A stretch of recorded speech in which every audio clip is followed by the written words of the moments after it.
All right, guys. So I'm new at this. So welcome to episode 2, the episode without video. I accidentally deleted the video file, so there's no video. But it's okay. All the audio is here. It's edited. It's nice. It's clean. And so you can sit back, relax, and just listen to it, which right now I think is the best way to enjoy Mage the Awakening. So, yeah, your screen is not frozen. Everything is fine, air quotes. So enjoy the following episode 2 of Occultists Anonymous without video. Sorry, but we're doing better. So yeah, you guys look into, well, actually not you guys. Songbird, you kind of open the door, poke your head over, and there are 4 folks dressed in blue t-shirts, jeans, work pants kind of stuff, duffel bags of gear, and an aluminum suitcase, and they're piling stuff up like they look like they're cleaning up. They even have that kind of look of like these guys did some work and now they're just doing the laborious, like, okay, this is the cleanup and then we can go home. Okay, kind I of got look. this. Hey, any of you guys got a towel? I got caught out in the rain and just trying to dry off a little bit. And so this, and like they're across the way. So this, you know, you have the big booming echo. The rest of your cabal now know that something's going on because you've just shouted into the convention center. I am heading towards him, by the way. Okay.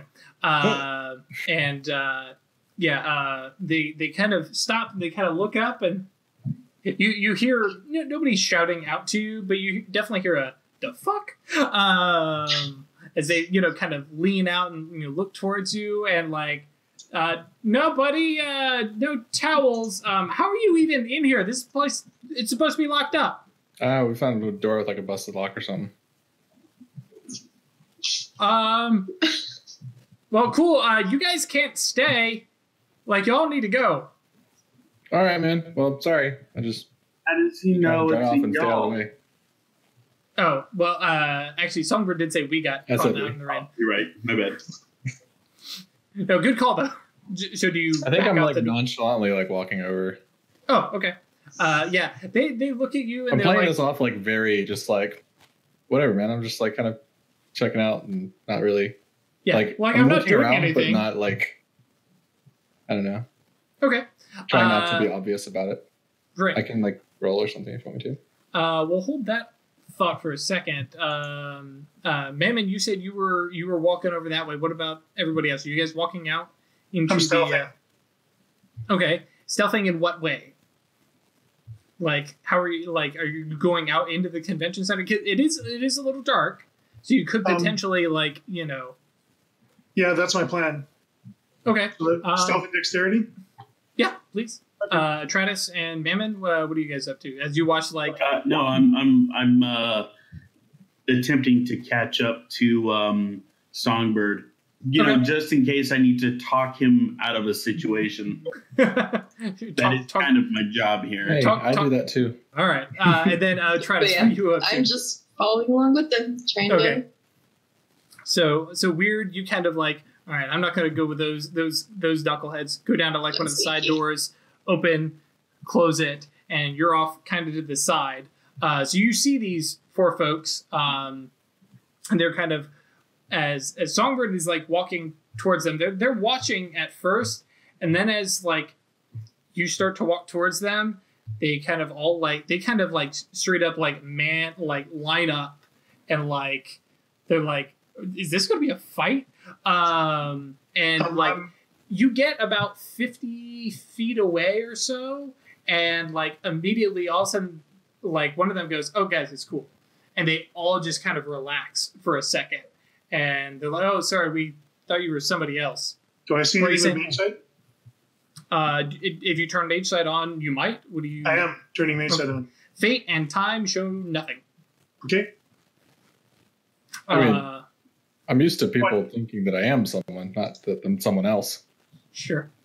But even if there's no specific fate or time, mage sight would still reveal if these guys are awakened. Correct. Okay. Well, let me see. Or supernatural, or... Let us see what exactly those rules are so I can be consistent. Well, we know they're not non-human supernatural beings because they would have pinged when I looked at the building. Correct. They're human. They might be mages. Hallucinates, sees the arcana, highlights all phenomenon related to the arcana used, which, by the way, is the thing we were talking about. Won't let you see through walls or see through the twilight. Yeah, so no. It basically pings off stuff that is related to the arcana. Now, your peripheral mage sight, once you're close to stuff, will start to pick up things. Okay. Which you would not need to turn mage sight on for. But okay, so yeah, and like the like I said, for Songbird, they kind of relax and, you know, they start to, like, especially when you make the comment of, you know, I'm used to being recognized, and they kind of look you up, and none of them seem to recognize you. Wait, was your comment about being used to being recognized in character or out of character? In character. He's famous. He is famous. No, I know, but I thought he was making it. He's not shy about it either. Yeah. And like that's kind of was like my kind of whole approach of this whole scene was I was just like, if something happens, it's like, oh, I'm just, you know, I'm just this guy. Yeah. Just a famous guy, like doesn't know his own boundaries or, you know, thinks he can just go wherever. So you approach, and you know they're giving you a once over, and they're like, no, it's cool, but one of them kind of gives you this look, and then looks from you to the others, and kind of like there's this uptick of his head, and he goes, "Sorcerers?" What? Yeah, that's what it is. And like one of these guys. Oh, hang on, let me pull up my notes. Because I'm realizing I say guy, but I don't remember if this is actually a guy. Yeah. So can I look at them with death sight? If you would like to, sure. Does not pick anything up. No ghosts in the room. None of these people are all alive. Yeah, all these people are definitely alive. They all still have their souls attached. Was that Mammon? No. Okay. Yeah, for now, yes. No, excuse me. It is a woman who kind of steps forward. She's a little bit older, not terribly so. She's, 45-ish. Looks really fit, and as she gets closer, you can see she's got an emblem on her shirt, and you recognize the fire department medallion, FDNY, and underneath it says Rescue 1 Captain. And she kind of looks for it. Yeah, sorcerers. Yeah, hi, I'm Maureen Dalton. Kind of extends her hand out. Nice to meet you, Captain. Yeah. All right. Guys, you go finish cleaning up. And she's giving you guys a once over, and like Songbird, this is like title fight like matchup. Like I am being like read. Yeah. And you have this look of like she thinks she could take you. And there's a little part of you. I want to. Can I cast a spell? Okay. In front of her? It depends on the spell. Depends on what do you want to cast? Okay. I have. Did I make this a rope? I didn't. Okay. This might be rough then. And a rope would require you to use the rope skill. So if you're trying to do this subtly. I'm trying to do analyze life. Analyze life. I don't know. Is that a life spell? Yeah, it's a rank 1. You can see how many dots and physical attributes the subject has, any illnesses or injuries, including personal tilts and conditions. With +1 reach, you can also learn a specific physical attribute rating of the subject rather than the total number of dots. Yeah, but couldn't you effectively do the same thing using sorry, you're my phone. Couldn't you basically do the same thing using like eyes up an opponent? Potentially, this gives you a little bit more knowledge because it also identifies supernatural but still living creatures as unknown species, even if they take human form, unless you've studied their kind. It's got some extra bonuses to it. But yeah, if you want to just like sheer, like not throwing nothing into it, like no yantras, no high speech or anything like that, you can keep this subtle because it's all in your head. Okay. You can definitely do it, but that's just going to be, so that's just straight gnosis life and then +3 for your willpower.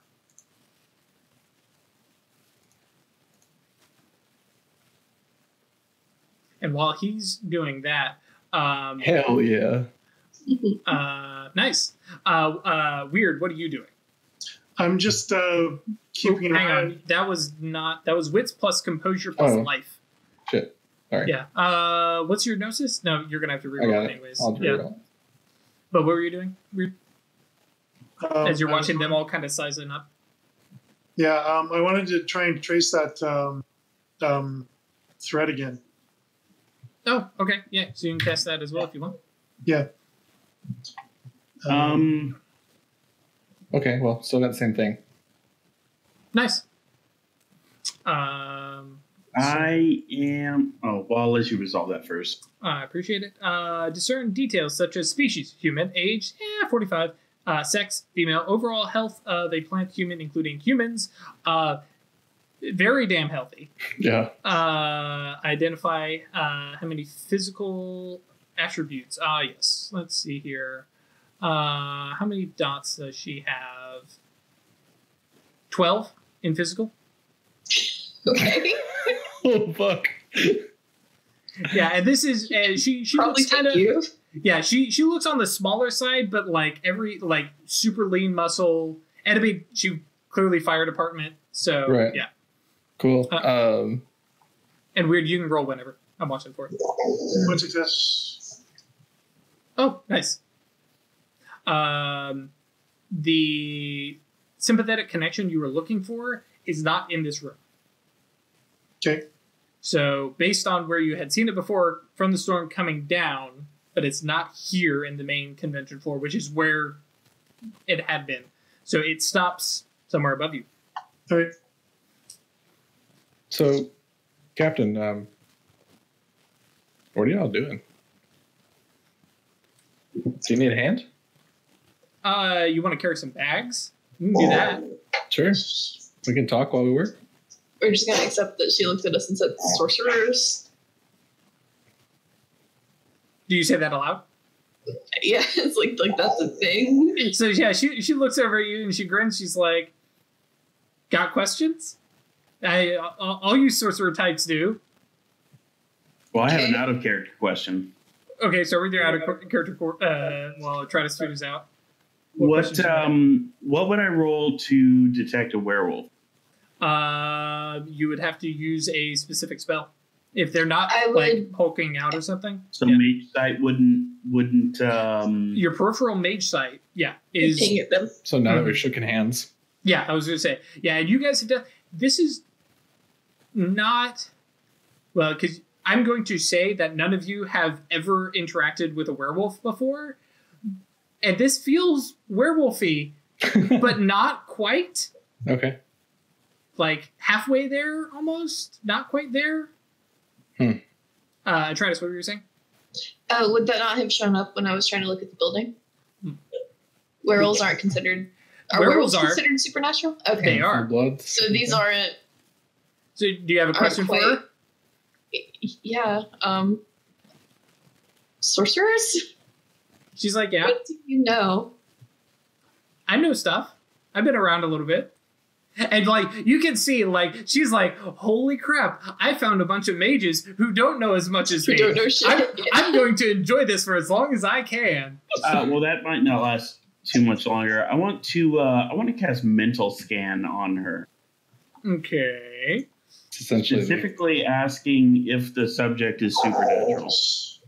All right. Mental scan. That is page 159. Bottom left. Surface thoughts, able to determine mental emotional states for each level of potency, may ask one single question.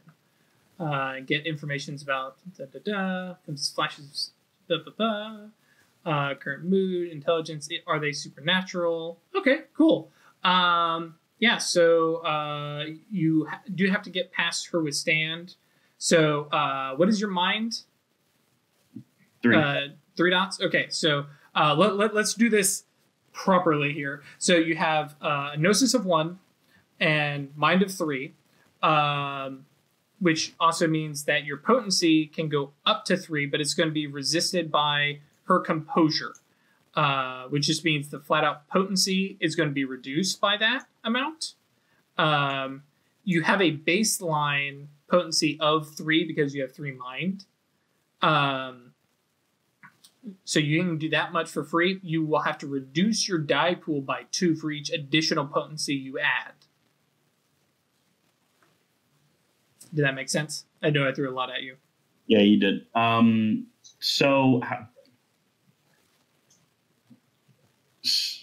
all new here. That's the question. Okay. Guaranteed 1 potency? Composure. If flat out, since you have 3 potency, if she has 3 composure, you'll get nothing from her. The spell will go off and you will get nothing back. No information back. So now that said, you can increase your potency by taking a -2 to your die pool. And that's for each additional potency. So if you want to crank it up to -6, so that you have a total of 6 potency. So even if she's got a maxed out composure of 5, and she's not come up as supernatural, so she doesn't have potentially supernatural stats. Yeah. What does rolling at a -6 do? Well, it depends if then it's a chance depends on how die. big your dice pool is. Right, yeah, I was to say. Because he's got baseline 4 from his Gnosis and Mind. And so then -6 puts him at a -2. And so he can bump that up with High Speech if he wants to make it very obvious, or a Yantra. Or willpower. Yeah, I wouldn't use High Speech because I don't want it to be obvious. Right. Can I use hand gestures as a yantra? Is this one of your rotes? No. Nope. So that means really the only way to increase my dice pool is to use wisdom. Unless I'm going to use willpower. Speech. Yes, use willpower. Mm-hmm. Yeah, that's what I meant, willpower. Yep. I have to be very clear because wisdom is a thing. Yeah.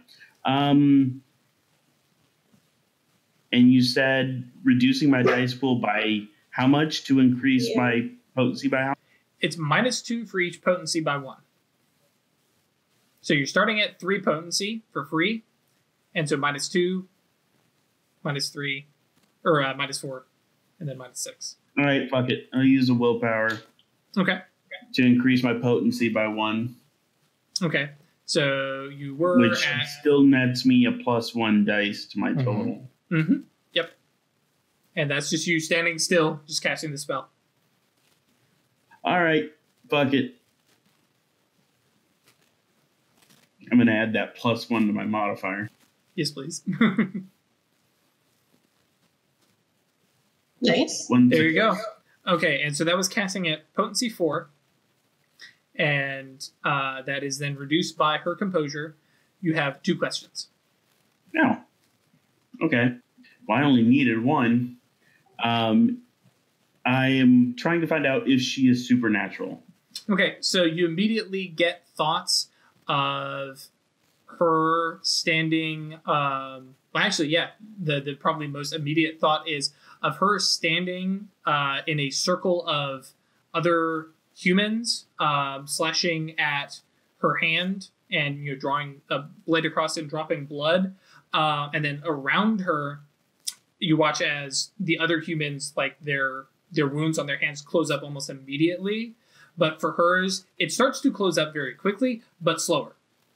And then you get another flash of running through forests and tackling down like some kind of amorphous creature. You can't quite tell what it is, and then biting it. Okay. My second question is going to be, how does she feel about the moon? She's kind of about it. Okay, that's all I needed. I only needed 1 question, so sure. I am going to pull my phone out and do a group text. The first text I'm going to send is, "We should really switch to Discord. It's very convenient for group messages." Thanks, Discord. Okay, moving on. And then the second text I'm going to send is also werewolf ? And then send a brief text basically describing what I said. Gotcha.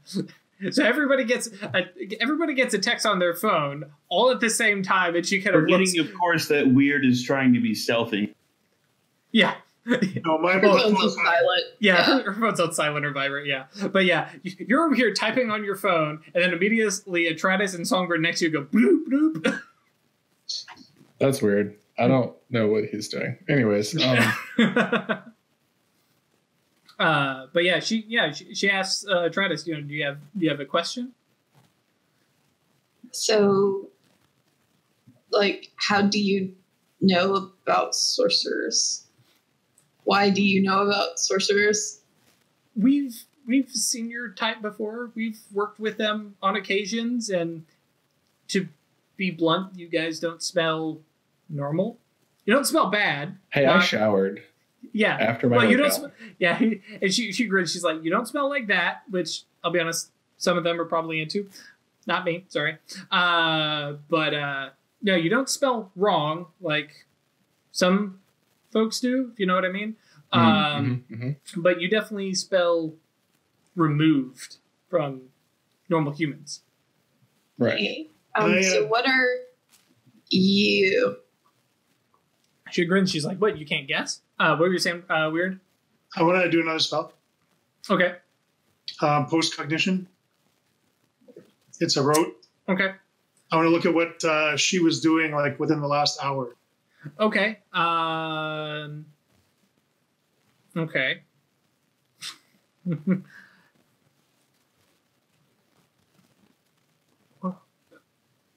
Okay. Yeah. I had best part of Mage, guys. Mage did something I wasn't prepared for. What do I do? Okay. So post-cognition. We've already been over this one. Do you have this one as a rote? Yeah, it's a rote. Okay, cool. So you got a bunch of reach. So instant. Instant. I'm staying aware of my surroundings. Okay.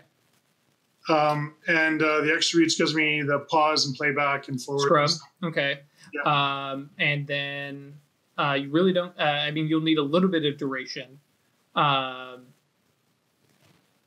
you can do that with advanced. Yeah. And then 5 for remote, so you don't even have to touch her. Right. So yeah. Okay. So. Roll your gnosis and time and investigation. Oh, that's right. It's and so this is where you get into some hand gestures or some mental calculations or something like that. So I get 2 for that bonus. What investigation? No. Okay, hang on. I want to make sure. Walk me through it. Okay. So we're doing gnosis and time and investigation, and then I'm like, I have a tool. Oh, okay. So you pull out a tool. All right. So I pull out a tool. I got my little crystal pendant. Okay, so that's 1. Right. And the rote is the other, right? And it's a rote, so I can do hand gestures. That's investigation. Oh, that's the investigation. Okay. Yep. So that's the investigation. Yep. All right. So just +1. Now, do I have enough to reach? Your rote. Mm-hmm. Huh? Do I have enough reach? Yes. It's 1 time. That's what I calculated. Mm-hmm. Yeah. Okay. Yeah, because it's a rote, so you have 5. Yeah. Cool. 2 successes, Right. all you need. So, coming back while you're scrubbing through trying to figure out, and we'll jump back to that here in a second while you kind of go through and see what she was doing. So Travis, she's like, "Well, you can't guess," and she says, "Yeah, I'm not exactly one, but we howl at the moon occasionally." Yeah, I got that. Are half werewolves a thing? I thought it was kind of you are, you aren't. She's like, when a werewolf boy likes a normal girl, you get me. Yeah, it's in the blood. Okay, yeah, I didn't work like that, but okay. Yeah, she's like, yeah, it does. We're kind of the intermediaries between normal humans or you guys and the rest of the pack. They're all pleasant folks, but predatory instincts and prey reaction, and they're not the best people when people are people. Yeah. You said people a lot. Yeah, well, we are the people. So. But are you the people? We are. Okay, just double checking. Go ahead. Captain, the storm? You guys? She grins. She's like, yeah, that was us. Well, the majority of it was them, but yes, that was us.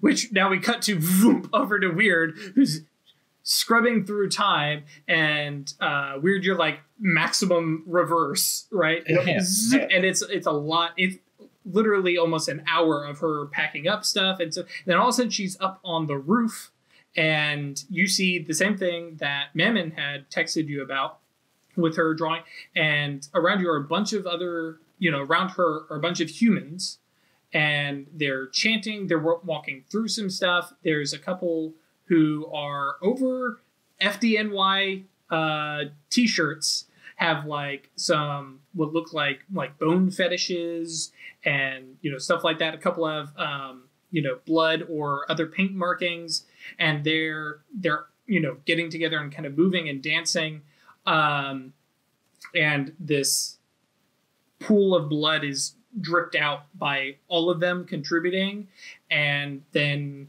there is, you don't know exactly what it is, but you see a lightning strike come down towards that pool and then just kind of stop and just kind of solidify into this crackling serpent made of blue, and it just kind of moves and swims through some of the larger members in this circle, and they just seem to like kind of flex and strengthen, and like their eyes get kind of wild and just loud, and then they're just hauling ass, literally just jumping off the roof.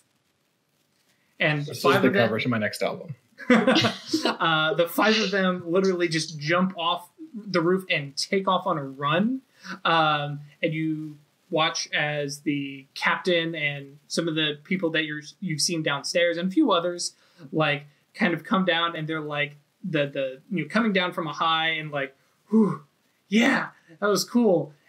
And then they look around and like you literally watch somebody grab a mop bucket and drag it over, and they start to do that, and so that's what you watch that live, and then it comes back to the stuff you had scrubbed through, which is them doing cleanup and packing some stuff up. Okay. And yeah, back to Songbird. She was like, yeah, that was us. The storm, and then the thing that happened after. I don't know what all you guys have seen. At this point, I don't know. Right, so, you don't. Mm-hmm. Yeah. I'm like, well, I guess I kind of like, well, if we're gonna share some territory, it seems like. I guess. And at that, her eyes light up. She's like, "Oh, you're moving into our territory?" Oh, I mean, I've lived here for years, so. And that's where somebody goes, "That's who that fucker is." It's like, he's an MMA fighter. I don't remember his name. He got his ass kicked. It comes from like this group. Yep, sure did. I nod. Oh, he absolutely did. Yep. Yeah, somebody's like, yeah, I saw that shit on YouTube. Bam! Hit the mat. and Captain Dalton kind of looks down and goes, y'all shut up. So boxer and now sorcerer? Fighter, now sorcerer. Yeah. She's like, okay. We work for the higher ups. We're supposed to just kind of look around, investigate. I don't know. The nerds are all into the mysteries and stuff. I'm supposed to be the bodyguard. She nods and kind of eyes you up and looks over at the other two and goes, all right. Can you tell? By the way, my friend's over there. Right. No. And she points back and she says, can you tell the squirrely one not to do anything, too weird? Yeah. I mean, it's funny you should say that. But yeah. But I pull out a business card. she takes that. She's like, okay, yeah. Pulls out her own, and Maureen Dalton, Captain, FDNY, Rescue 1 is the department that's listed on it. Which Songbird I will go ahead and give you just because you are from this area. Rescue 1 is kind of like the elite, like they're the firefighter SWAT team. They're like, you send other people out to deal with burning buildings, but these guys get called in when they're like, dude, there's a whole family trapped in there and the building is coming in. These are the guys you call. Right. So is the fire department werewolves? Do you ask that? Yes. Okay. She says the fire department? Hell no. Rescue 1 is very heavily furry. Not like that. Yeah. But no. Yeah. There's quite a number of us. I'll come on hiding now. That makes sense. You'd probably pretty good at that. This is out of character. Is there a technical term for a whatever she is? Wolf-blooded. Wolf-blooded? Mm-hmm. Well, is that weird? I'm coming out of hiding now. Right. Okay. And like how like where are you going now? Over to the rest I'm going to stand beside Songbird. Okay. Yeah. You guys weren't very subtle. No, we don't do subtle. Spirit from we don't do subtle, man. building in the middle of Manhattan. Not a lightning spirit, just to be clear. We keep those things under control.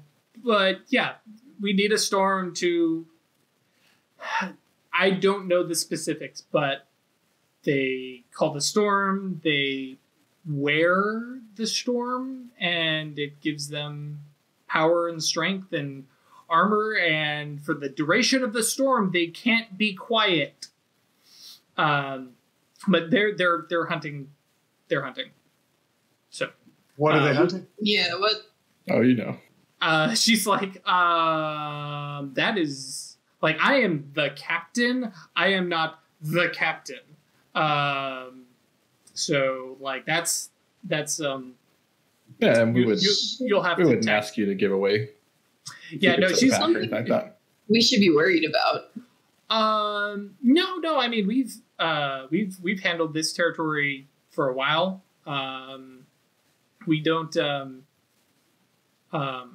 We're not a pure tribe. Just to be clear. So we don't have any problems with you guys. Like we maintain the balance. So, like you guys are okay. But that's what I'm asking. Like maintain the balance. You're summoning spirits on the top of a building in the middle of Manhattan in the middle of the afternoon. Yeah, bro, that's what they do. Yeah, she's like, well, I mean, it looked, and she's like, it looks like it's. How the hell do you know what it looks like? But no, she's like, no, that's the appearance of the ritual. That's not actually a spirit. But yeah, no, in the middle of the day, yeah, I mean that's the storm. I mean, we do this every like 6 months. Nobody ever notices. It's pouring rain. Like somebody, oh look, a lightning bolt hit the convention center. All right, so you guys keep the balance. Yeah. Do you speak for everybody when you say that? I speak for our pack. So you speak for your pack, even though you're not the captain. Oh yeah, no, I can tell you.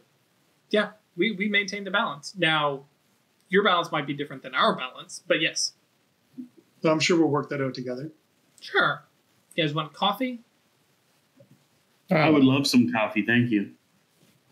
Cool. They ran.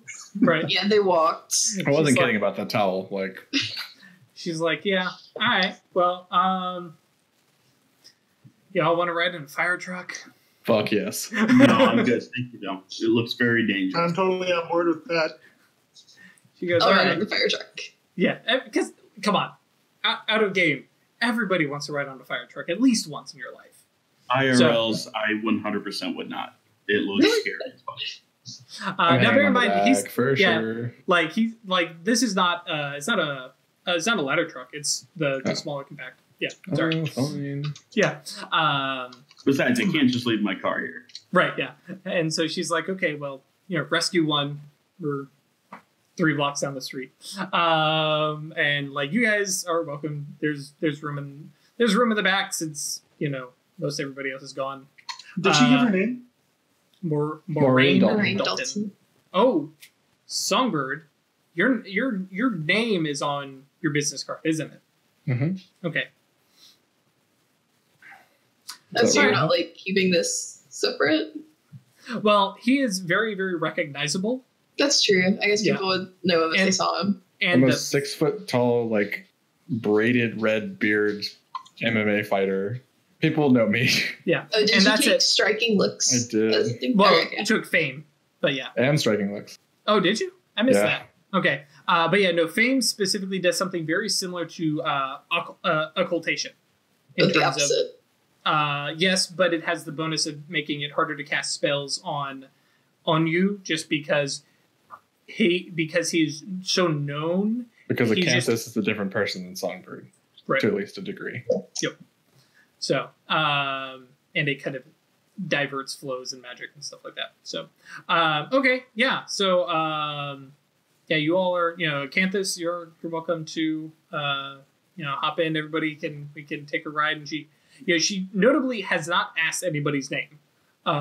She doesn't want your name. She doesn't care.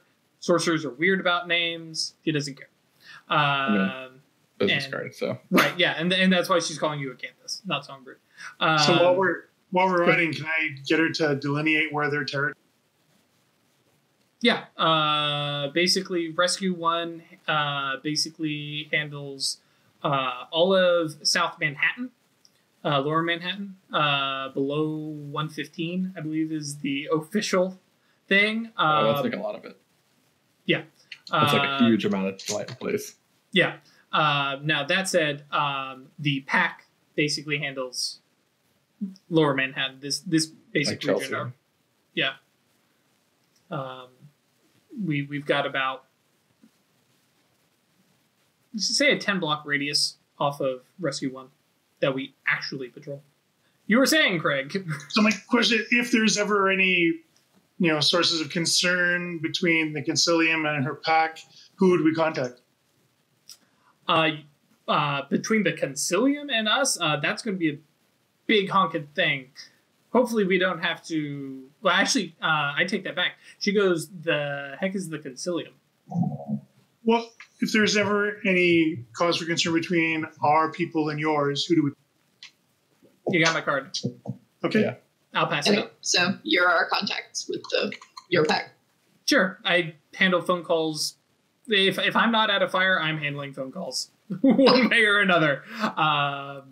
That's the joy of being captain. Mm-hmm. You know how these things work. Mistakes happen. Yep. Friction needs to get worked out. What was that, Mammon? Oh, I was just going to say, as we're driving, since I have blissful peace and quiet, sure. I am noticing a connection between us being told specifically to be on the lookout for werewolves, and in the same day, we come into some, would you call them half-wolves? You could call, they're called wolf-blooded. That's the term they use. Run into some wolf-blooded who's summoning a storm, and I find that to not be much of a coincidence. Bear in mind, what you were told were the bronze laws, the standing laws. You were not told, hey, you need to watch out for werewolves. These are just the major supernatural players in New York are vampires and werewolves. This is the rule for dealing with vampires. This is the rule for dealing with werewolves. So our werewolves rule is basically just to find them, meet up with them, lay the ground rules, which is what we're doing. Right. As she is driving, she's not driving. One of the plebs is driving. Not that Mammon is there, but the question undoubtedly will come up. How many other packs there are in New York? And the answer is quite a number. She doesn't have a definite amount. She does mention that our territories are not butted up right next to each other. The city would probably notice. She does warn that she does not know where it is, but there is a pure werewolf pack somewhere in what is the southern tip? Is it the financial district? Mm-hmm. Yeah, there is a pure blood. What do they call it? Yeah, shit, that's where my favorite bar is. Pack that operates out of there, and they may be trouble.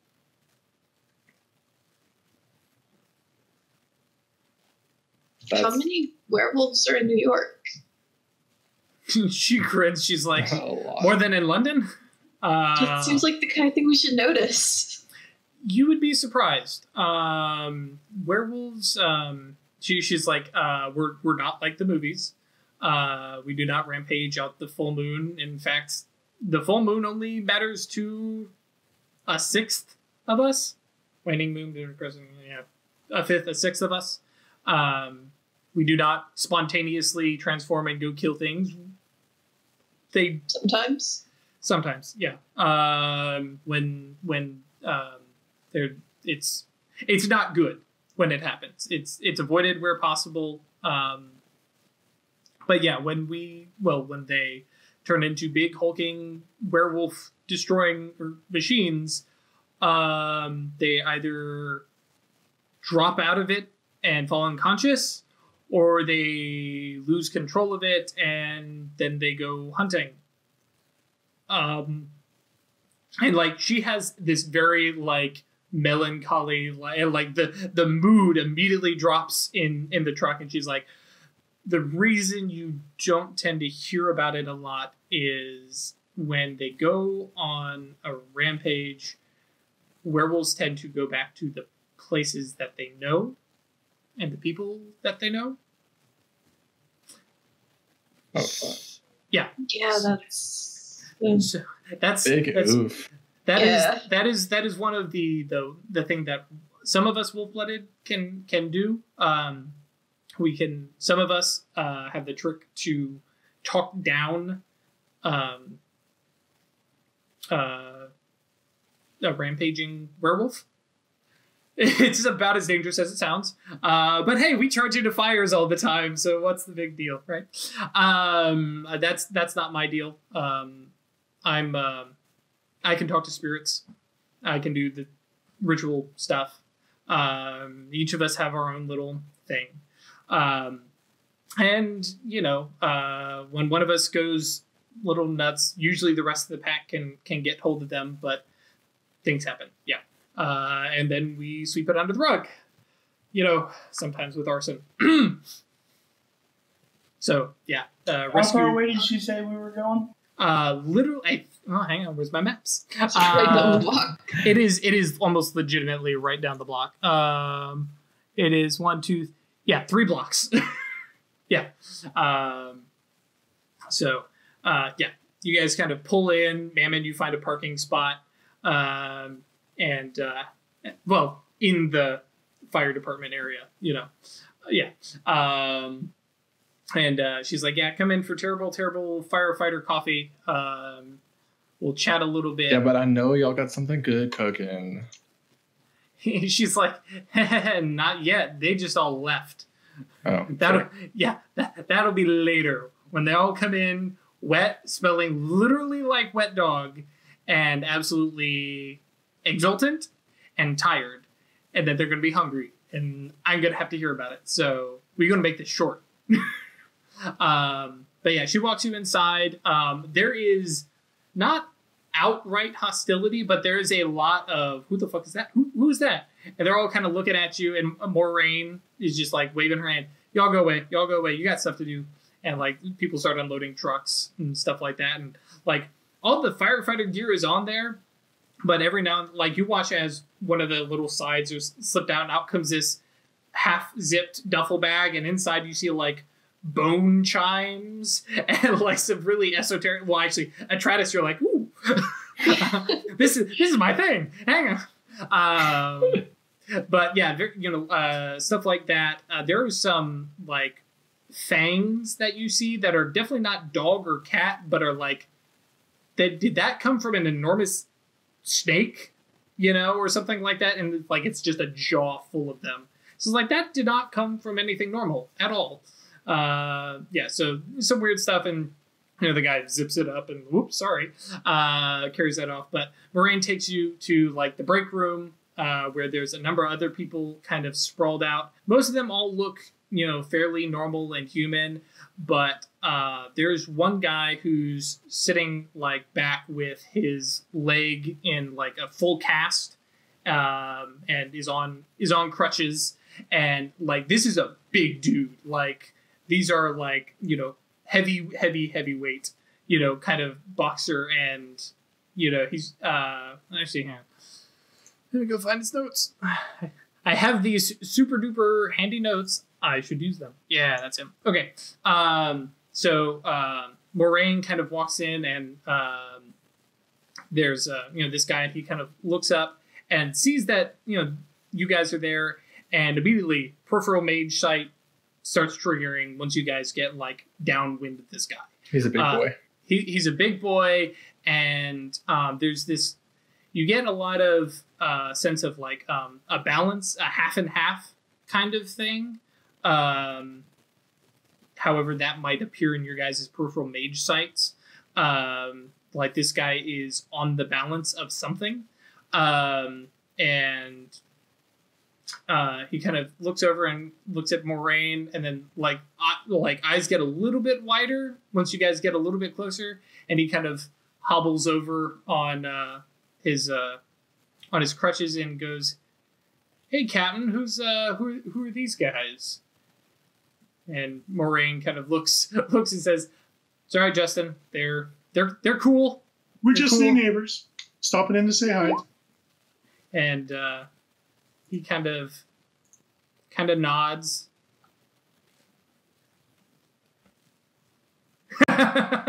Okay, noted, Mammon. Thank you. So Justin kind of looks over and goes, "All right, sure." And like eyes you guys up and goes, "Yeah, Justin Whitworth." Kind of extends his hand out to Songbird. What's up, man? And like it is the straight up like death squeeze. So just for kicks and giggles, roll strength plus stamina. Oh, is he giving him the Trump handshake? Does he break your hand? Not in this form. He won't outright break his hand.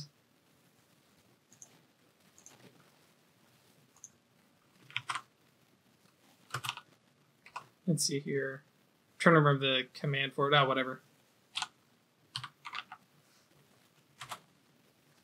1, 2 successes, then I can reroll one of those. Yeah, 3 successes. So like, yeah.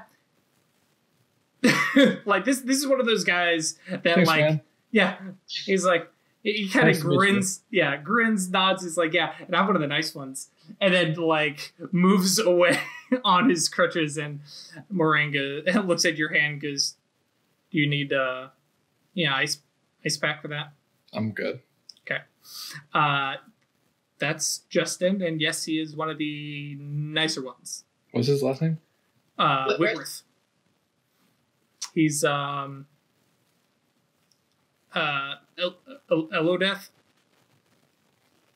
Doesn't, and she's like, I have no idea if that means half moon. So that's, yeah, he's he's one of our social ambassador types. He seems very good at it. Lovely. Well, the other ones, right, if they felt threatened, would have actually just put you on your ass. Right. Wow. Established dominance kind of BS.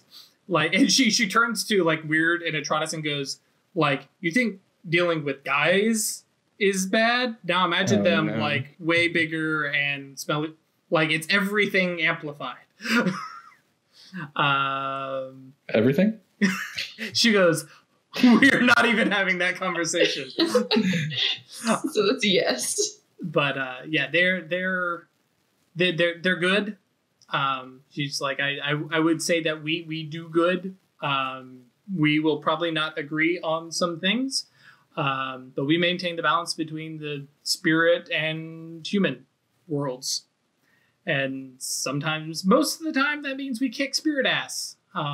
Specifically, and you're noticing now, not necessarily like everywhere, and like a normal human would probably not pick up on it, but you guys as mages are used to looking for symbols in everything, and there is a lot of storm symbology. Lots of lightnings, lots of, heavy rain, just kind of motif. It just feels that way in here. And she says, yeah, They are Stormlords. What room did you say we were currently in? Just like the break room. Or like an office? Kitchen. Yeah, break room, kitchen, kind of sprawling. There's like a bunch of beaten up, super comfy looking chairs, couches. There's a big screen TV that's playing some football game. You know, it's that kind of room. Any windows overlooking the rest of the station? Sure. Yeah. Okay. I'm going to just stand up and passively, still listen to the conversation, but look out the window and observe the station, the people moving around, things like that. So let me go ahead and make my. Is there something specific you're looking for? No, just behavior patterns. Places where things are stowed. Security cameras. You're casing the door. You have to come back for some reason. Sure. Okay. I'm not robbing the werewolves. Hey, sometimes you got to do what you got to do. I mean, I'm not trying to rob from werewolves. I'm just, you never know. In the event. While we're here, we might as well take the opportunity to look around. Sure.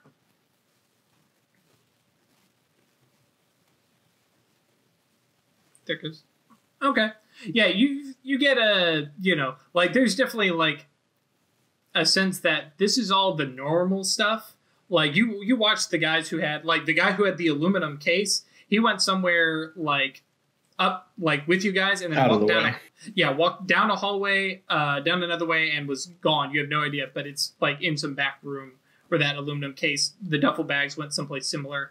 One duffel bag actually gets loaded into somebody else's trunk, like the trunk of their personal vehicle and stuff like that. So it looks like potentially some stuff is kept here, other stuff is not. You get a kind of, doing, the thief thing, especially space magic and stuff like that. You get a good idea of the layout of the place and just kind of like, okay, yeah. You notice not really any security cameras. It's a fire department and it's run by werewolves. It's a 24-hour place. You do notice that, those werewolves have gone off, but there are other folks here who are like dressed up. They're ready. They're on call.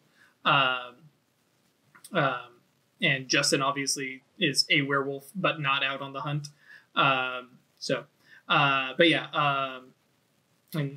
She mentions, because I should clarify, the pack is not called Stormlords. That's not, that is their tribe. So that's kind of their organization, kind of Mysterium and stuff like that. And she mentions that, yeah, we tend to hunt the stuff that comes through and finds a human as a host. And rights. Yeah. So the urged and claimed, and they're not great. And I'll be honest, having mages in the area occasionally, I mean, they will be pissed, but I might give you a call sometime. Let's just put it that way. Cool. Yeah, what do you do with the humans that get possessed?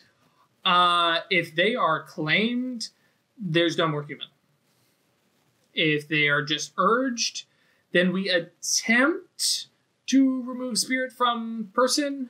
And that's usually successful. The claimed are we want to find them while they're still urged, and the spirit is basically riding them. But as soon as that spirit merges with the human as a whole, they're not coming back. And that means we failed. If they manage to hop on somebody and take them for a joyride, that sucks. And we will help them out and we will get them back on their feet, sort of. And they will get better over time. But no, once they're claimed, that person, whoever they were, they're gone. The spirit has eaten them from the inside, and they don't even look human anymore. Okay, well, I'm glad we have you guys around if that's the thing that happens. Yeah, not super frequently. A lot of the time, it's a patrol, and we just keep a lookout, and we deal with other things like hosts and stuff like that. But yeah, no, when the urge show up and they start doing your kind of bullshit. That's when and she kind of points over to where Justin had left, and like his leg, like that is like he can heal through a lot of stuff. That's literally going to take him months to heal. That's not a broken leg under that cast. It's kind of. You guys really good at healing by chance? We are super good at healing. I can do some. I was just saying, like, we're talking like 4 or 5 dot healing. Like, no. You gotta be good. Yeah. I can, like, unpoison you. She's like, poisons are not our problem. Yeah. She's like, poisons are not our problem. No. That thing is, like, down to the bone. Yeah. So, I think I like looking at my watch. I'm like, oh shit, we're gonna be late. Oh, you guys gotta go. And she realizes, shit, coffee. And she like dashes over and like starts yelling at a couple folks, pour some coffee and some styrofoam. I promised them coffee. Hang on. Before we leave, since I have the feeling this will not be our only encounter with her, I kind of want to know what she's about. Sure. But I want to know what she's really about, not what she tells me she's about. So I'm going to cast No Nature. Oh, okay. And that's the Virtue and Vice one, right? It's a Virtue Vice. It'll tell me how many mental and social attributes she has, and as far as where the dots are. And then I'm also going to use a reach to determine her aspirations and obsessions. Cool. Okay, so no I nature, have this one as a root too. We'll probably use this a lot. Yeah, No Nature is. Do you have that as a root, or what do you have that as? I do not have it as a rote. Okay, cool. But it is one of my core art. Right. Okay, so Gnosis plus Mind, and then you have 1 reach for free. 3 reach for free. So you're using 1 to cast it instantly. And then you're going to spend 2 reach on both the aspirations and the social or mental attributes, or just how many dots? No, the aspirations come with it by default. Nope. Oh, I'm sorry. I misunderstood. I thought you were asking about virtues and vices. It's 1 reach to get aspirations and obsessions. Yes. Okay. I'm sorry. Like I said, I thought you meant virtues and vices. But yeah, I'm going to use 1 reach to get the aspirations and obsessions as well. Okay, but you're not doing the second one with the reach. No, not the specific social. Okay. I'll know how many total dots she has, but not specifically where they're laid. Right. Okay, cool. So 1 reach for instant, 1 reach for that. And is it possible for me to whisper high speech? Nope.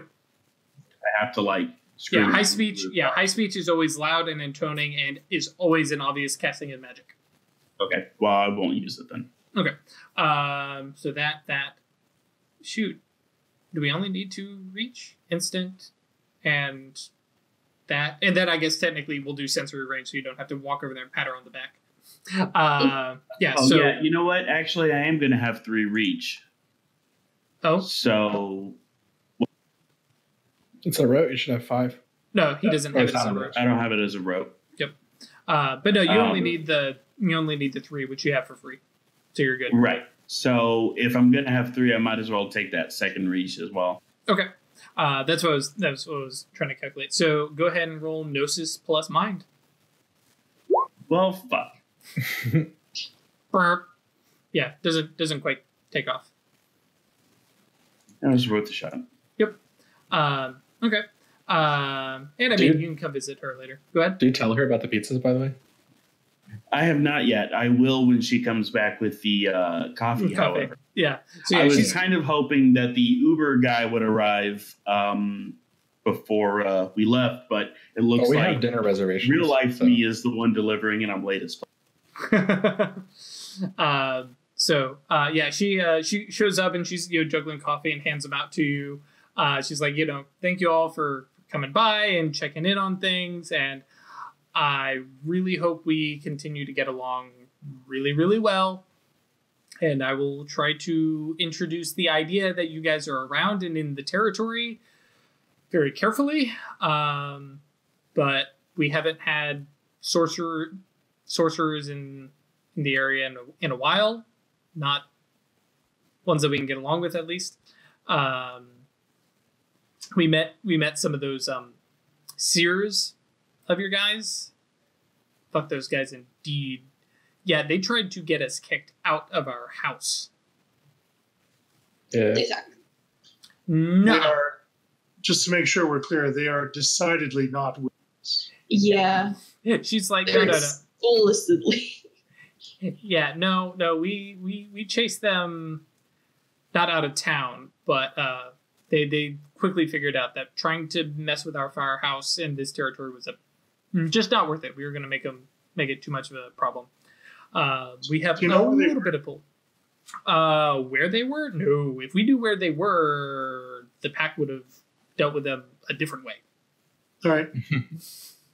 I think Songbird proffers that he is kind of in need of a new workout partner if she wants to hang out sometime. she's like, you are welcome to come over and use the gym. I guarantee a bunch of the boys, some of the gals, will haze the shit out of me for sure. And they would love to put you in the boxing ring with you. Yeah, they would love it. Cool. So yeah, consider, at least for the time being, call ahead. Yeah, but it's an open invitation. Yeah, at least within the firehouse. The other stuff that they go off and do that probably will not be invited. It's not really my kind of thing. Can I get a fate spell from fucking Weird so that I can get my goddamn pizza here? In time? No. I think that is beyond even Weird right now. That storm is still raging. So I think as we're sipping on our coffee, I get everyone's attention. I was like, yeah, we have dinner reservations. We should get to them. Oh, cool. Speaking of dinner reservations, and I'm addressing, what was her name? Moraine Dalton? Captain Dalton? Moraine. Okay, Captain Dalton. Speaking of dinner reservations, Captain Dalton, I went ahead and arranged to have 15 pizzas delivered for your crew. Mostly as a thank you to New York's bravest, but also as a gesture of goodwill from your friendly cabal of mages. She was like, ooh, okay, pizza, all right. She's speaking her language. Well, and specifically, she's like, I tried to get them to eat healthy, but you know what? Fine, all right. But also, you don't feed them when they come back from whatever it is they're doing. She's just like, yeah, no, trust me, yeah. We will put the chili fixins back, and we will do that another day. It's always chili. Yeah, it is always chili. Just leave it. Chili's not healthy. Like I said, tries. Yeah, there's vegetables, and it's not pizza. But technically, I guess pizza's tomatoes considered a fruit, and so it's your 5. Pizza's a salad. Yeah, that's it. So she nods. She's like, okay, well, I won't hold you up with rambling if you have dinner reservations. Good Lord, I can't remember the last time I went out to dinner. Y'all get out of here. Thank you for checking in on our weirdness. I will try to call, maybe text, next time something is up. At least something that you'll notice. The storm was, we don't tend to do this unless we're hunting something big. So it is a, rare thing. Actually, shit. Me retconning. Did somebody ask her what she was after? What they were after? Yeah. I was asking what you were hunting. Right. It is one of the claimed.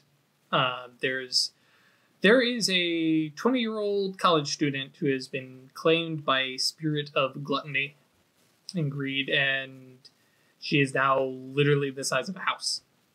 Oh. Gross. Sounds like one of my ex-girlfriends. And she kind of looks over at you. Hope not. But yeah, you all get out to your dinner reservation, and she's kind of giving you a look like, it's like 4:00, but whatever. Yeah, well, we're going to have a day. We're going to finish the night off watching Matlock. Don't judge me. No, straight up, Songbird is used to eating good, so he made a really nice reservation for the group. Thank So we you. can all eat together and get to know each other. Cool. Nice. So you guys, two of you getting, actually, where are you guys actually headed? Are you headed to the restaurant Dripping Wet, or are we? No, we're We headed should to go change and stuff. Well, I am not dripping wet. I'm Sure. heading straight to the restaurant. Well, you're because I going to was be like an hour and a half responsible early, adult so and didn't wander in the So we fast forward and just as a storytelling thing, when I say we're going to fast forward somewhere, that doesn't mean literally that's the only thing we can do. So if somebody goes, hang on, I want to have a scene in here, feel free to interrupt me. But yeah, so we fast forward to you guys at some restaurant, some swanky place. it's the Bernadine. So on the ride over there in the cab, Songbird, So I have to ask you a question. Can you sing? You have to be able to sing. Please tell me you can sing. I mean, I can rap. Oh. The dog comment. The dog goes, no. Yeah, I mean, I can sing a little bit. Okay. So you guys go, you get changed, get a ride over to the restaurant, fancy dinner. You guys kind of sit down, relax. Yeah, you eat. You guys have a chance to chat. For sure. It's like the fanciest place I've ever been. It's 3 Michelin stars. It's wonderful. It's a fucking rack and a half to pay for the bill, so it's fine. Side note, what's our server? Mail. I got a vice to fulfill. Oh God. Somebody call it 1D2. 2. Okay. Yeah, so female. Okay, just curious. But yeah, you guys sit, eat, chat. Is there anything you guys want to talk about? Because at this point, as a storyteller, I'm like, man, I'm not even in this scene. I think I'm just curious about everyone more as a person. And so I think we just end up talking about just some mundane shit for a while. I don't know. Fire off some questions. See what people answer. Yeah. I mean, start with the easy stuff with music and stuff like that. I think I like all kinds. The happier, the better. I really like Sisters of Mercy. Okay. Mammon? I don't really listen to music. At all? That's not true. Everyone listens to music. All right, you caught me. I have a strange obsession with 1990s commercial jingle. Yeah, okay, sure, whatever, man. You know, they just get ingrained in your memory. And remixed into dubstep or No, the commercial jingles. Are you trying to tell me there are no commercials from your childhood that you cannot still to this day recall the exact jingle for? There's that stupid gum one. I'm not going to say it because once you hear it, it's going to get stuck in your head. I mean, yeah, but they're all Norwegian, so that's for true. car it only dealership. makes sense. Man, there's this one car dealership from back home, catchiest jingle. So I have this. I don't know. They interest me. I like the composition of them. What is it about them that just gets them ingrained in your memory? So that to 30 years later, you can still remember the address of that goddamn car dealership. Well, we won't pass you the aux then. Yeah. Because everything's on Bluetooth anyways, man. Look. So, Songbird, this all kind of happened suddenly. Are you sure you're okay with Travis and I staying with you? Oh, yeah. Yeah, because right now I've just been kind of staying at one of the Mysterium's bunkhouses, kind of. One of the safe places. Kind of. I mean, split from life. Sure. I mean, I think all of us did, in a way, at least. So. I mean, I really did, though. I was the crazy person on the subway for a month, just muttering to myself. I'm like, hey, so in case you haven't seen this, I like pull my phone out and show the video of me getting knocked the fuck out. And like people just like dubbing over like World Star videos and stuff like that with it and everything like that. I'm like, yeah, like I get it. Like, okay, that's very good. Cool. So I should probably warn you in advance that I haven't spent a lot of time with people Hadn't or having a noticed. place to stay or anything. So I might do weird things, or I'm not sure how all that works anymore. So I'll just ask for your patience if I'm doing something that is bothersome. Just let me know. I've been the weirdo in this country for like 20 years, so I totally get it. Like, Okay. do what you do, man. Also, Songbird like exclusively says like bro and man and stuff like that. It does not reflect on anyone's gender. It's just a reflexive sort of Dude, yeah, gender, he's picked up. gender neutral term. Yeah. Yeah, and we have a wonderful, friendly, light-hearted conversation. Nice. And it's all wonderful. And it's a lot of seafood. Sure. A very gracious host, Songbird. Thank you very much. Yeah, thank Of you. course. So you guys pack it up, head back to the penthouse apartment. Mammon, do you head back or do you call it quits for the night after the meal? No, I'm gonna see what everybody else is gonna do. Yeah. How are What? how are we gonna sell you just having two random strangers move into your house? Because you've got friends, right? I mean, I warned him about this shit. listen, here's the thing, right? Songbird, he's a famous MMA fighter. Two ladies moving in, he's a man of Exactly. I was going to say he's definitely attractive. I mean, I don't think there would be any great mystery. granted they're both Just gotta homeless. wiggle his They have to eyebrows. learn some hygiene, but Just picking up two homeless girls. it's a journey that you can all make together. Okay, well, I admit I probably look homeless, but you certainly don't look homeless, Travis. No, I but yeah. think like after multiple glasses of wine and like talking about like some death metal shit that he's into, Songbird's like, goth girl. Interesting. I mean, they're welcome, and I think it's like his whole thing is that he's realized that like most of the people in his life were like totally fake or like hangers on and stuff like that. So he's taking this as a chance to like get to know people that he wouldn't normally and like reach out as a human. Which I just realized. I know that Songbird / Chris has seen the penthouse, but the rest of you guys might not have. Hey, you posted the floor plan, right? Yeah, this one. Yay. So there's rooms. Yeah, I couldn't remember if you guys had seen it or not. Yeah. Yeah, it's Super nice. It's big. By the way, 15 million last time it sold. Yep. All right.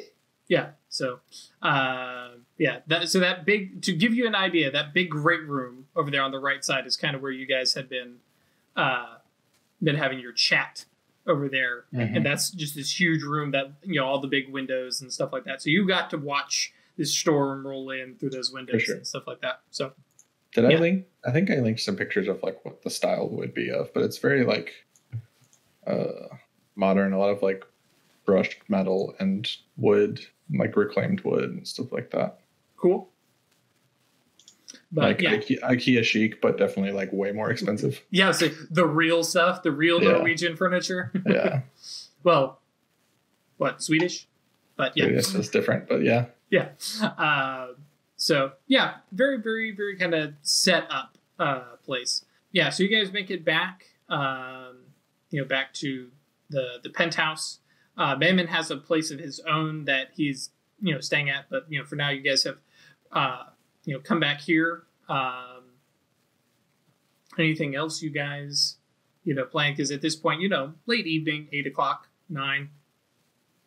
I mean, is it too late for us to go to the... You have no idea?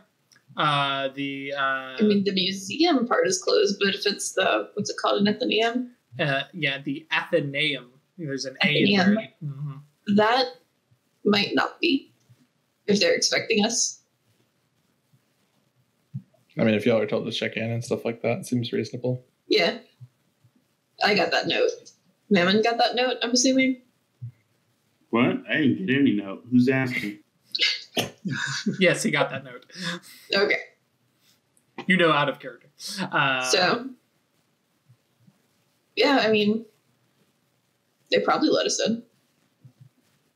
I don't think we're really down by opening hours. Yeah. Your guys' call. Cool. Yeah. Let's go check it out. By this time, the storm has passed. The storm lasted for right about now.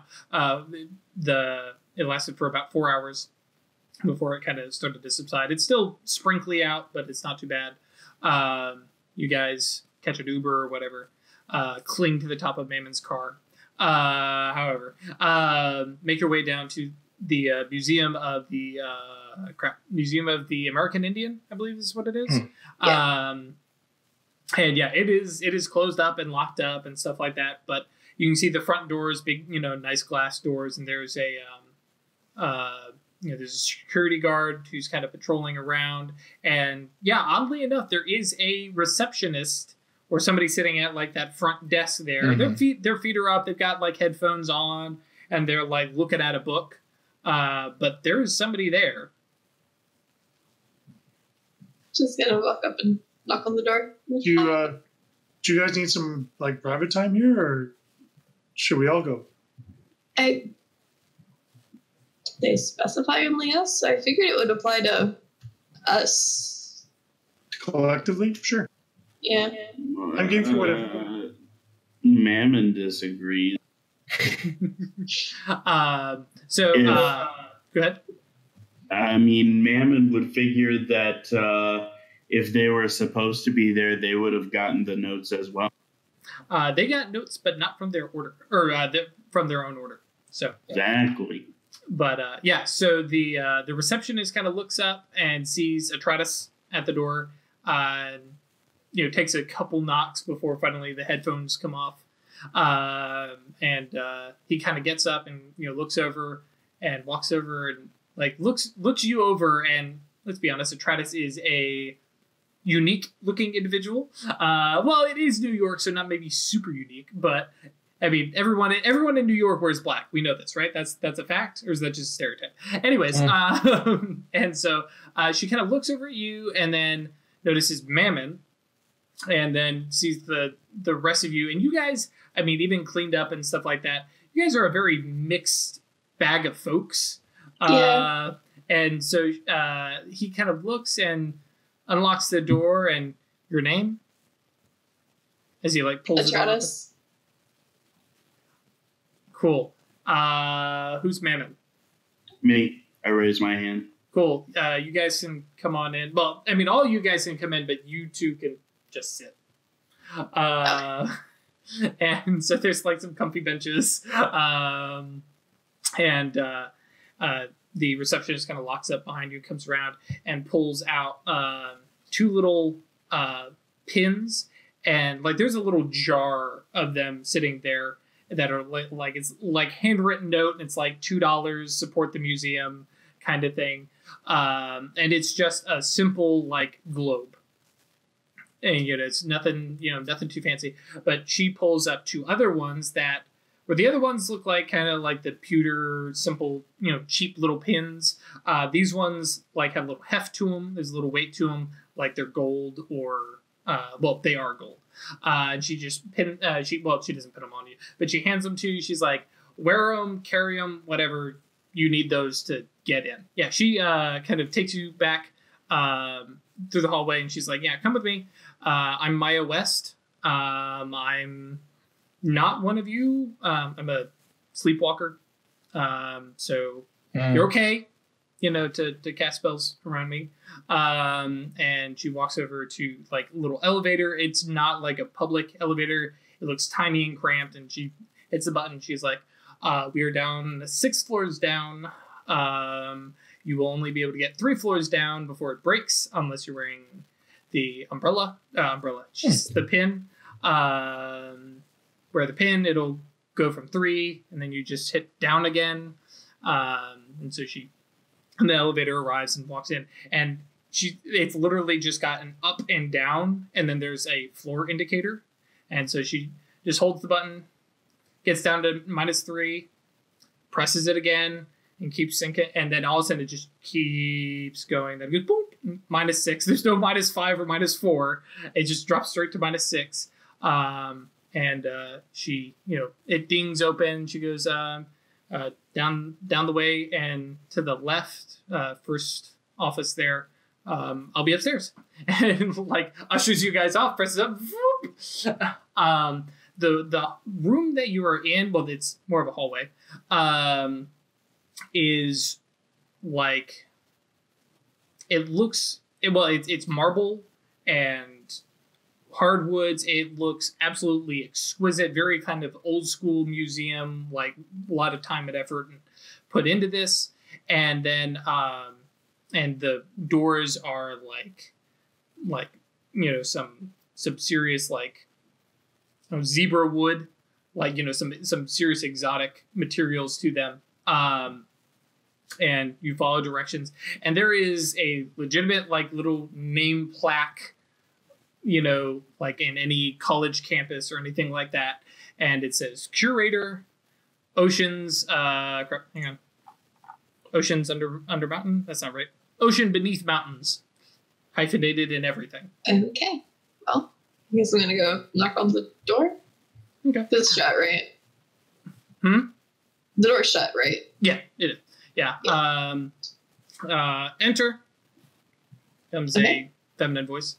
You guys open, and it is a tiny little office. Like, this is like an upgrade from a janitor's closet kind of thing. There is a desk, and it literally has enough room on the end of it for somebody to turn sideways and get out from. But the desk itself is just absolutely gorgeous, like dark stained oak. The woman is sitting in a really comfortable, like plush chair. It's not even like a office chair. It looks like a miniature throne. And all along the wall are maps. And 2 maps look like world maps. Hello, Pupper. So you've got like 2 world maps. One looks like an absolutely normal, like geopolitical map, like you would find in a 4th grade class. The other one is just solid land masses, and then colored lines and notations and stuff like that looks magical in nature, possibly ley lines or halos or halos or something like that. And then the 3rd map looks almost like an inverted, color inverted world map, but a lot of the details are missing, and it is covered in like handwritten notes. Circles, red pens, and all sorts of scribbled notes. Some are in English, some are in high speech, some are in like just Atlantean runes. It's just an absolute gobbledygook of a mess, and it looks like a personal project. But the woman sitting in the chair, Ocean Beneath Mountains, stands up. Okay, Atratus, Mammon, great, nice to see you. There are no chairs for you guys to sit in. She sits down. She's like, well, you are, this works. I'm awake. But we expected you earlier, like in normal business hours, but this is fine. This is fine. What is time, really? She looks at you. You are not an acanthus, so don't even start. Yeah, we were meeting the local werewolves. Oh, werewolves. Okay. Yeah, they were doing some stuff. The storm? Yeah, we looked into that, and they seem nice. The 2 of you they're nice. Okay, so the other 2 are upstairs then, I imagine? Yeah. Yes. Oh, fabulous. Okay, we have not lost anybody on the first day. Fabulous. Yeah. Yeah, there's still time. Right. And so she goes, okay, well, I'm glad you're here. We do have a number of projects to peruse. Right now, you all are going to be. I'm going to remember the exact term. I believe it's Acquisitor, but I want to be sure. Mage Societies, Caucuses, Mysterium. Blah, blah, blah, blah, blah, blah, blah. Yeah, Acquisitors. So you will be acting as Acquisitors. We will find rumors of mysteries, objects, grimoires, things like that. We will tell you where we're picking up clues from, or occasionally their exact locations, and then you will go get them. And occasionally this will mean delving into ancient structures. Other times this will mean acquiring stuff from people who should not have it. So occasionally it means removing it from a vampire or werewolf or changeling or any number of other things. For now, you are welcome to call upon the Mysterium for help and advice, but we expect you to use your own initiative and handle things as necessary. This initial work, at least, is open and public to the Concilium. The entire Concilium knows why your cabal was made, is to acquire things, so that is above board and fine, and that's not going to be a problem. However, we may occasionally ask you to remove something from within the Concilium itself, at which point and she kind of looks towards Mammon, particular past life will be particularly of use, as will the techniques of Weird and potentially Songbird, depending on who you need to remove it from. I mean, there's always something I can swing a hammer at, so... Right. So, is it okay to tell... Put them all out of mana. Can we tell them? Yes. Our Cabal members who are not Mysterium members are okay to be in on the other things we're stealing? Okay. Yes. You are welcome to provide what information is necessary, though obviously this may put a strain on between them and their order, because the Guardians don't like stuff being taken from them. We don't like stuff being taken from us. So we fully expect that you will be adults and you will figure something out. Okay. Yeah. Our job is to collect things, and if necessary, then yes, the Guardians can have it, so long as we know where it is and we have access to it. Sounds good. For now, go home, relax. Yeah. Go home, relax, have a night's sleep, because that's what I'm about to do. But you will receive another email, text, something. We'll send somebody to inform you of your next assignment. I believe, and she kind of pulls open and like flips through a folder. I believe we're going to be sending you to New Jersey. Joy. This one looks weird. And you can look, and she's got, it's literally just a manila folder, and it's just got all sorts of pictures on it and stuff like that. And the one picture that you can see, well, the couple pictures, it looks like the outside of like a bar in downtown, and it's like this cellar door that's opened up to like some basement. But it goes from, hey, modern brick and stuff like that, to like flagstone, like some old, cellar. And she's like, yeah, that one might be weird, but that's fine. That's what you guys are all here for. Yeah, that seems fun. Yeah. She's like, now bear in mind the sleepwalker that we sent to get these pictures sent us the pictures, then reported in saying, hey, I'm going to go check out the inside. And we said, no, please don't. And they haven't heard back. That text is still marked as not viewed. So, yeah. If we find them and they're still in one piece, do you want me to send them back? Oh, yeah. No, if you find... hang on. If you find Titus, please bring him back, and we will make sure that his mind is all intact and all his pieces are where they belong. But at this point, it's been 2 weeks. We haven't heard from him.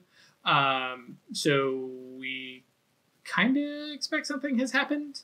But, maybe he's held in some temporal stasis or... just having a really great sandwich somewhere. Absolutely, yeah. I'm Some sure might not work in the past basement. I don't know. We haven't gone out.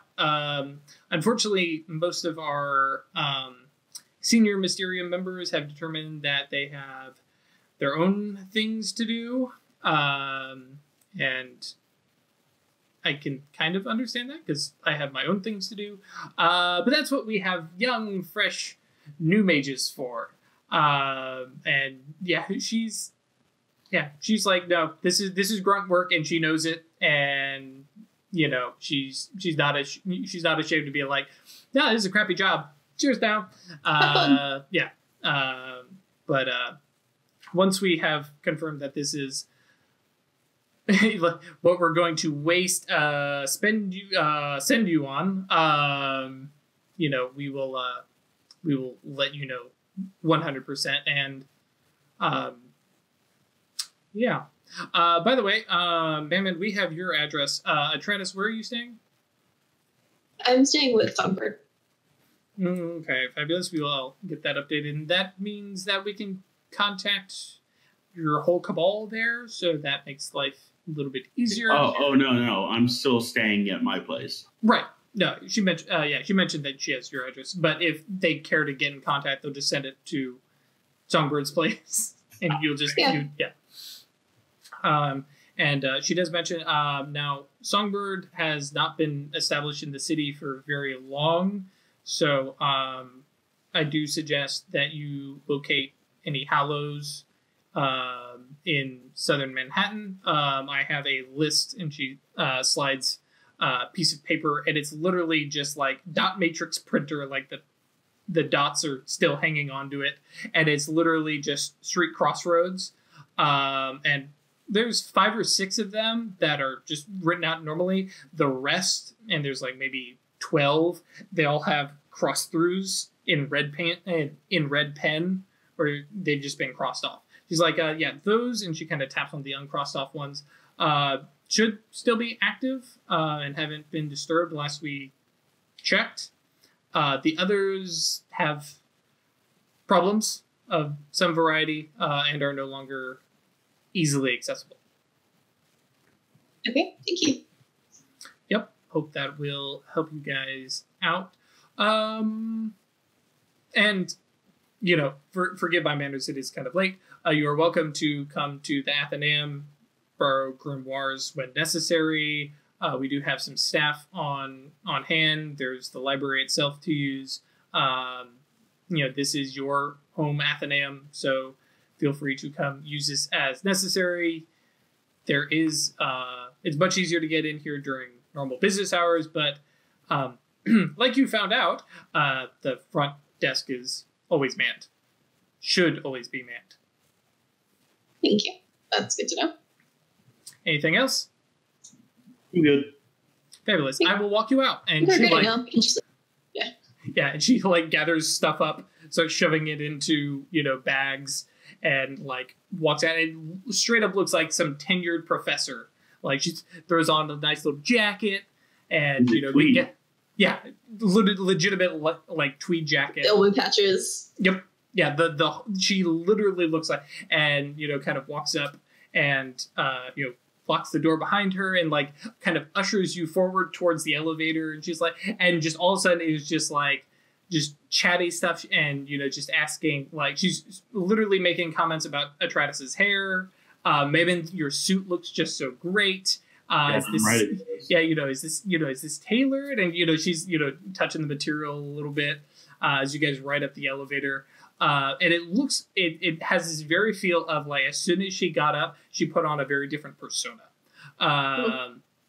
And you guys ride up out of the elevator. Maya kind of looks back from the front desk and kind of looks over at Songbird and Weird and goes, they're done. She gets up and unlocks the door and walks out and holds that open for oceans beneath mountain, and then kind of the rest of you as you all kind of exit. And you all have a good night, and click headphones back on as she's walking back to her desk. Yeah. All right. And you watch oceans beneath mountains just starts walking down the street, heading somewhere else. She does give a couple glances, be like, "You're not following me, right?" Okay. And that is. With that said, oh, go ahead. Mammon is going to check his watch and then look at the group and say, "If we don't have anything else planned, it is drink o'clock, and I am late." Oh yeah. Where is this place, by the way? It is actually down towards the financial district, if I remember correctly. Let me see here, because I hadn't had the chance to put this one on the map. Let's see here. I believe it's pretty close to you here. Let's see. National Museum of the American Indian. Add to map. Put it on. Add to map. There it goes.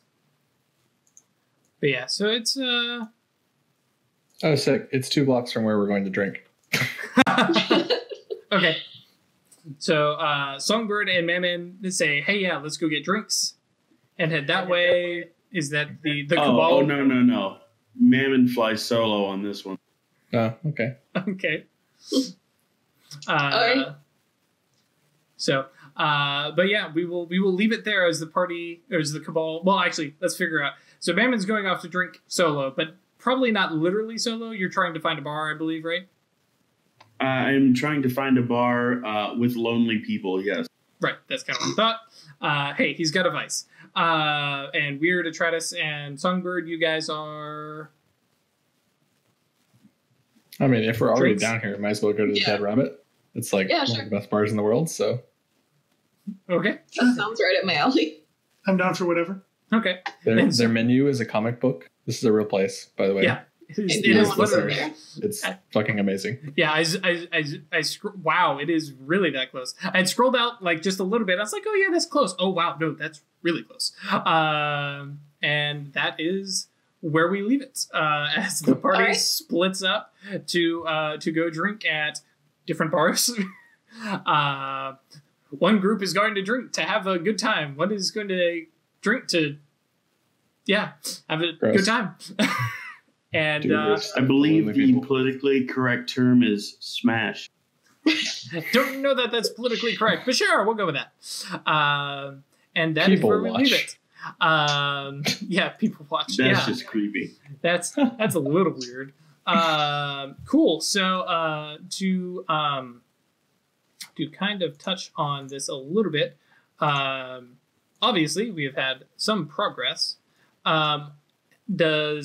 And this is something that you guys will have to keep track of because there's 4 of you and 1 of me. But has anybody made any progress towards any aspirations? No. I absolutely have. Which aspirations? 2, actually. No, actually, none. Okay. I just wanted to be optimistic. Go ahead. I think I dinged a point on gain friends, lose flunkies. Yeah, I would say so. I think that dinner scene for sure. Yeah, Which definitely. town, right? All this town. It is in a separate handout for Atratus aspirations. All right. Mm-hmm. So I don't necessarily. Well, yeah, long-term aspiration, acquire our own identity, find a place in the world with friends. Definitely worth I think it. I'll get a point there. Yep. Everybody also gets another beat for completing a game session. And let's see, nobody resolved a condition. Nobody took a dramatic failure. No particularly major dramatic event. And so that was all aspirations. I don't believe anybody made anything towards obsessions either, right? Okay, in character, I still have not told y'all about my ghost brother. Nope, definitely not. No, and Weird hasn't used Death Sight, so she hasn't seen him. No. Let's see, nobody's been tutored. Nobody took a dramatic failure on a spellcasting roll. I thought about it, but yeah, I was going to say there were a couple. I was like, "Ooh, anybody gonna?" No. And nobody has had a meaningful new encounter with the supernatural. Yeah, I mean, I had a werewolf for the first time. I mean, yeah, you did, but not. It wasn't dramatic. Yeah. Now, if you guys, I mean, it only involved a supernatural storm and blood Yeah, sacrifice. and them doing the whole ritual. Yeah, and it's another fucking Tuesday. I thought it was pretty. as far as we're concerned, that was a Tuesday. yeah, I was just saying. Now, if you Maybe guys this had, is normal. if you guys had been there for the ritual, definitely. If you guys had like seen the werewolves leave or something like that, for sure. But no, that was 100% intentional. As a like, this is something cool and crazy, and you guys are getting there just too late. Specifically, because the actual calling down the storm takes about 5 minutes, and the rite itself takes about 5 minutes. So I was like, there's no way they're going to make it there in time, like just sheer traffic. I may have picked that location because of that. So yeah, it was definitely one of those things that, but yeah, now that said, there will definitely be opportunities for that. So that's 2 beats, which is not much XP, but it is progress. I think it's not half, is it? Those No, 2 beats for everybody? Yep. So Well, there's 4 on the list in the little thing, or 5. Never mind. 5, right. Mm-hmm. So, It's like masks. Just like math. we are 2 of 5. 2 of 5. What was that? So I'll be Weird. 3 of Do 5. vices and virtues do anything for beats, or is that just Nope. for willpower and stuff? That is just for willpower generation. That said, because you guys will now go have a good night's rest, everybody can restore 1 willpower. So if you have spent anything, go ahead and restore it. That, by the way, go ahead. How do I get a mana back? You Do I have to go stand in a hallow? You can draw it from a hallow if you. Oh crap! I can't remember the exact rules. You have to like sacrifice something for a day, right? Scour your pattern to recover a mana. but that is not necessary. That you can do at home. You can just And just for the next day, you'll be like slightly weaker. Mm-hmm. Yeah. Let me see here. I absolutely refuse. Yeah, well, you can take lethal point of damage. Let's see here. Gaining mana. So yeah, that's right. If you're at a hallow, you can make a Gnosis plus Composure roll and take an hour. Each success gives up to 1 mana. Then you can channel mana away if you have tasks. Or you can also channel mana to just draw it directly from the hallow if you have the 3-dot prime spell. Moments of Supernal Revelation can generate mana. So there's one more thing I want to do while we're in the bar. Oh, If you guys are playing, can I do a divination As on us and Songbird? Sure. Yeah. go for it. Are you Yeah. guys willing? Yeah. Okay. All right. So I'll do a divination. I don't know what that means, but sure. I'm just reading your future. Okay. Which one is that? It's not 3, it's 1, isn't it? That's 1. Yeah. That's pretty simple. But I'll get 3 reach out of it, so I get a little bit of info. Wait, which one are you doing? Which spell? Divination. Am I blind? Is that fate? Yeah. Yeah. I would assume so. I see interconnections, but no divination. Oh, sorry. Time. Oh, good lord! I rolled the Yeah. wrong time. Yeah, I'm Yeah, it like, was one of the ones that I had when I was before. gotcha. I was like, I'm Sorry, I looking rolled the here. wrong thing. Okay, so real quick, is this a rote? No. Okay. But I'm using the tarot deck, so that gives me a tool. Mm-hmm. And that's about all I can really do without being more obvious about it. Correct. Okay. All right. So, Yeah, let's so I got a just- success. on the, let's say Atratus, she's alphabetically first. All right. Sure. So I get the general future, most likely future. So, With outreach, you can only see generalities, but you're right, asking. but I get 2 reach out of it for free. Mm-hmm. So, what question are you asking, or are you just looking at? Blah, blah, blah, blah, blah, must sign nature of the story as well as cues. Major's question. So, okay, yeah. Caster can ask one question per level of potency, receiving answers of yes, no, or irrelevant. Yes. And so, what's your time? 2, right? Time 2, yeah. Okay, so you can ask 2 spells or two questions. Sure. So I want to know if she's going to find a grimoire. Yes. She's going to find a grimoire? Sure. So, okay. I think you guys underestimate how like common grimoires are. Well, no, but I'm looking for rares and legendaries. It's looking for that star. Blues and epics, yeah. And I want to know if her and I are going to be in conflict. Yes. Okay. Ooh. All right. So I tell you, you're going to find. Oh, neat. I thought you might like that. And then. Any idea when? What? No, I'm sorry. It doesn't give me that kind of stuff. Yes, to say nope. Okay. Yeah. And then I do the same thing for Songbird. Okay. Go ahead and roll it again. Same thing. 3 successes. Doesn't matter. Still 2 questions. I know. So same 2 questions. Okay. If you'll find a grimoire. Yeah. Sure. Yes. Okay. And will Songbird and I end up in conflict? Yes. Okay. That's all I need to know. But hey, you're going to find a grimoire. With each other, you should have specified your words more carefully. Very should have. So, but hey, yeah, that's the minute that weird finishes and like puts the tarot deck and goes. Uncharacteristically speaking, I wanted one question that I could give you an answer to. Question for. Sure. That was why I did the divination. I like it.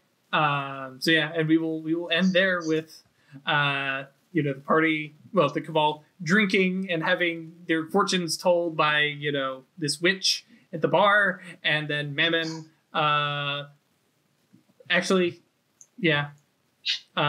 go ahead and roll to see if he succeeds. No, I'm not. No rolling. Just go ahead and because he doesn't have to be successful. But yeah, go ahead and bump your willpower up by 1 for fulfilling your vice. And just one last thing, when we went back to the penthouse to change before we went, like, word went out wearing the same thing she went in. Sure. She doesn't have any other clothes or anything. She's actually. We will definitely take you shopping. Yeah, I'm sure they'll get that fixed up. Man, Songbird really does have a bunch of girlfriends now, taking them shopping, letting them stay at his pad, buying them food and drinks. God damn. I thought I had the lust vice. Fuck. Well, I mean, you've got the vice. He just does it because he wants to. You got your inner person. My vice is hasty. I'm looking forward to that coming into play more. Oh yeah, it'll be good. So I thought about it earlier, but everyone's like, "Oh yeah, he got knocked the fuck out." It's like, Well, I thought you were talking about, like, hey, we've got dinner reservations. I thought you were literally like, okay, we're done here. Let's get back to the museum. No, like, oh yeah, no, I have dinner reservations. I'm like, oh, okay. News to me. Sure. No, it's fine. It was good. Cool. So yeah, we will pick this up next week.